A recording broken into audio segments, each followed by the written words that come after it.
సమాజంలో ఉన్న అందరికీ అవకాశాలు ఇచ్చే విధంగా ఒక ఎత్తు అయితే అన్ని ప్రాంతాల్లో కూడా అవకాశం రావాలి. మొన్నటి వరకు Rayalaseema lowest per capita income, Anantapur was the lowest per capita income ones. Now Anantapur better than Konaseema. ఎందుకు జరిగింది ఇది అనుకుని మీరు ఆలోచిస్తే, ఒక water is a game changer. Water వచ్చింది, policies, public policies are important. మళ్ళీ మాట్లాడుతున్నా. 25 సంవత్సరాల కంటే ముందు ఒక ఐటీ గురించి మాట్లాడాం. ఈ రోజు ప్రపంచం మొత్తం ఐటీ ప్రొఫెషనల్స్ ఉన్నారు. Indians every 4 1 is an Indian. Among Indians every 4 1+ is from Andhra Pradesh, 30%.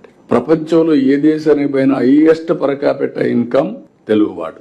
ఇక్కడ సౌత్ ఇండియాలో lowest per capita income Andhra Pradesh. Telangana highest per capita income in India. Because of bifurcation ఆ బెనిఫిట్ అక్కడ వచ్చింది. ఇక్కడ మనకు వచ్చిన కొన్ని ఇబ్బందులు ఎన్నోసార్లు మాట్లాడుకున్నాం. బైఫర్కేషన్ ఒక యాంగిల్ అయితే, ఆ తర్వాత వచ్చినటువంటి 5 సంవత్సరాల పరిపాలన కొంత ఇంకా డిట్రియేట్ అయ్యాం. ఇప్పుడు దీంట్లో మీరు ఒకసారి చూసినప్పుడు, నేను ఎప్పుడు వచ్చినప్పటి నుంచి కూడా నేను ఎప్పుడూ మాట్లాడేవాడిని. రాయలసీమలో ఫస్ట్ టైం డ్రిప్ ఇరిగేషన్ ప్రయోగించాం.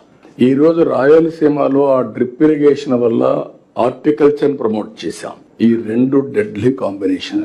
ఎప్పుడైతే నీళ్లు లేని ప్రాంతంలో నీళ్లు ఇచ్చాం, నీళ్లు తక్కువ ఉన్నాయి, నీళ్లు తక్కువ ఉండే సమయంలో డ్రిప్ తీసుకొచ్చాం. 1 acre 2.5 acres కి ఇచ్చింది. నీళ్లు లేనప్పుడు పోలవరం ప్రాజెక్ట్ స్టార్ట్ అయింది.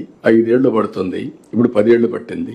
ఈ 5 సంవత్సరాల్లో ఏం చేయాలని ఆలోచించి 1 సంవత్సరంలో పట్టిసీమ పూర్తి చేసి, పట్టిసీమ నీళ్లు కృష్ణాకు తీసుకొచ్చి, కృష్ణాలో వాడే నీళ్లని సేవ్ చేసి శ్రీశైలం నుంచి రాయలసీమకి ఇచ్చాం.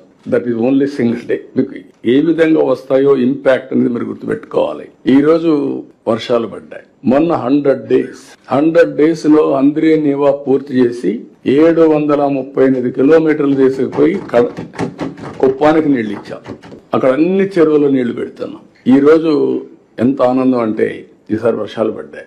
90% రిజర్వాయర్స్ లో నీళ్లు ఉన్నాయి. అది 95 కూడా పోతుంది. నేను వాటర్ సెక్యూరిటీ మాట్లాడా. గోదావరిలో ఇప్పటికి కూడా కొన్ని వేల టీఎంసీ నీళ్లు సముద్రం లేకపోయినాయి. అదే సమయంలో కృష్ణాలో కొన్ని వందల టీఎంసీ, అవి కూడా వేలై ఉంటాయి. ఇప్పుడు కడాని ఎప్పుడూ పారనటువంటి పెన్నా కూడా ఫ్లడ్ వచ్చింది. ఇప్పుడు ఈ రోజు మీరు చూస్తే సోమశిలకు నీళ్లు ఇచ్చిన తర్వాత పెన్నా ఫుల్ అయి, సోమశిల పూర్తయి పెన్నా ద్వారా సముద్రంలోకి నీళ్లు పోయే పరిస్థితి వచ్చాయంటే, పెన్నా రివైవ్ అయింది, కృష్ణా గోదావరి బ్రహ్మాండంగా వాడుతున్నాయంటే దట్ ఈస్ నథింగ్ బట్ వరుణదేవుడు కరుణించాడు, మనం సద్వినియోగం చేసుకున్నాం. మీకు ఎందుకు ఈ విషయం చెప్పానంటే, అది కూడా వచ్చినప్పుడు డిస్కషన్ కోసం, ఒక ఎగ్జాంపుల్, ఒక పబ్లిక్ పాలసీ ద్వారా వీ కెన్ ట్రాన్స్ఫార్మ్ టోటలీ.